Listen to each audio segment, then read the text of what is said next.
मज़ेदार कहानियाँ देखने के लिए चैनल को सब्सक्राइब करना ना भूलें। एक शहर में बहुत अमीर आदमी रहता था। वो शहर का बहुत बड़ा सेठ था। उसके परिवार में वो, उसकी बीवी और एक लड़का रहता था। वो सब खुशी खुशी रहते थे। सेठ अपनी बीवी और बच्चे से बहुत प्यार करता था। एक दिन सेठ अपने बेटे को लेने के लिए स्कूल जाता है तो वह देखता है कि स्कूल के बाहर एक लड़का गुब्बारे बेच रहा होता है। तो सेठ उसके पास जाता है तो लड़का सेठ से कहता है, अंकल अंकल ये गुब्बारे खरीद लीजिए ना, मैंने सुबह से कुछ नहीं खाया है। बेटा, तुम्हारा नाम क्या है? वरुण। अरे वाह, बहुत ही अच्छा नाम है तुम्हारा। तुम्हारे माँ बाप क्या करते हैं? और मेरे माँ बाप नहीं है, मैं अनाथ हूँ, इसलिए गुब्बारे बेचता हूँ ताकि अपना गुजारा कर सकूँ। यह सुनकर सेठ बहुत उदास हो जाता है और उसको उस लड़के पर दया आ जाती है। बेटा, अब तुम यह काम नहीं करोगे। अब से तुम मेरे साथ रहोगे मेरे घर में। और सेठ उसे अपने साथ अपने घर ले जाता है। जब ये बात सेठ की बीवी को पता चलती है तो वो भी बहुत खुश होती है। सेठ वरुण का एडमिशन अभिषेक के स्कूल में करा देता है। वरुण सेठ की बहुत इज्जत करता था। वो सबके प्रति अच्छा व्यवहार रखता था और सेठ भी वरुण और अभिषेक में कभी भेदभाव नहीं करता था। वरुण का बहुत अच्छे से ख्याल रखता था।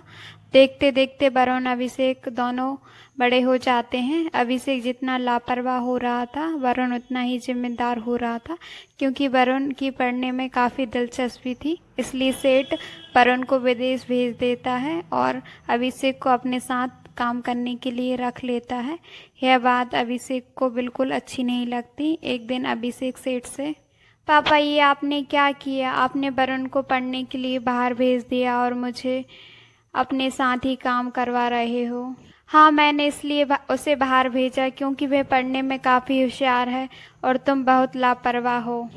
इससे अभिषेक को बहुत गुस्सा आ जाता है और वह वरुण से बहुत नफरत करने लगता है।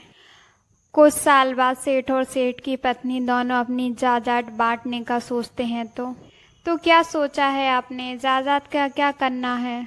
इसमें सोचना क्या है? आधी जायदाद वरुण के नाम और आधी जायदाद अभिषेक के नाम। तभी अभिषेक वहां आ जाता है। आप ये क्या कह रहे हो? आधी जायदाद वरुण के नाम पर? आप ऐसा कैसे कर सकते हैं? वो अनाथ है, मैं तो आपका इकलौता बेटा हूँ ना। बस बहुत हुआ तुम्हारा। मैंने तुम में और उसमें कभी भेदभाव नहीं किया। भले ही मैं उसको लेकर आया हूँ, पर वो मेरे बेटे से बढ़कर है। पापा, बातों से सच्चाई नहीं बदल जाती। वह अनाथ है और मैं आपका बेटा हूँ। इतने ही लालची हो जायदाद के तो पूरी जायदाद ले लो। तुम सिर्फ पैसों के लालची हो। हाँ, मैं ही आपको बुरा लगूंगा। उस वरुण ने आपके दिल पर जो कब्जा करके रखा है, अब आपको अपना बेटा नजर ही कहाँ आएगा। सेठ को ये बात बिल्कुल अच्छी नहीं लगती और वह वरुण को मार देता है। इससे वरुण को बहुत गुस्सा आ जाता है। इस बात से गुस्सा होकर वरुण अपने माता पिता को घर से बाहर निकाल देता है। बस बहुत हुआ। हर बार मैं अपना अपमान नहीं सह सकता। आप यहाँ से चले जाइए। सेठ गुस्से में वहाँ से चला जाता है और अपनी पत्नी को भी साथ में ले जाता है। उनका कोई ठिकाना नहीं होता है तो वह फुटपाथ पर सो जाते हैं। उसके अगली सुबह वरुण अपनी पढ़ाई करके विदेश से भारत आ जाता है। वह घर जा रहा होता है तो वह देखता है कि सेठ अपनी पत्नी के साथ फुटपाथ पर बैठे हैं, तो वह उनके पास जाता है। सेठ और उसकी पत्नी वरुण को देखकर बहुत खुश हो जाती हैं। सेठ उसको पूरी बात बता देता है और वरुण सेठ को अपने घर ले जाता है। आज से आप मेरे साथ रहोगे। आपने जो मेरे लिए किया है वो जीवन में कोई भी मेरे लिए नहीं कर सकता था। मेरे माता पिता भी नहीं थे, पर आपने मेरे माता पिता की कभी कभी महसूस नहीं होने दी। और फिर सेठ और उसकी बीवी वरुण के साथ रहने लगते हैं।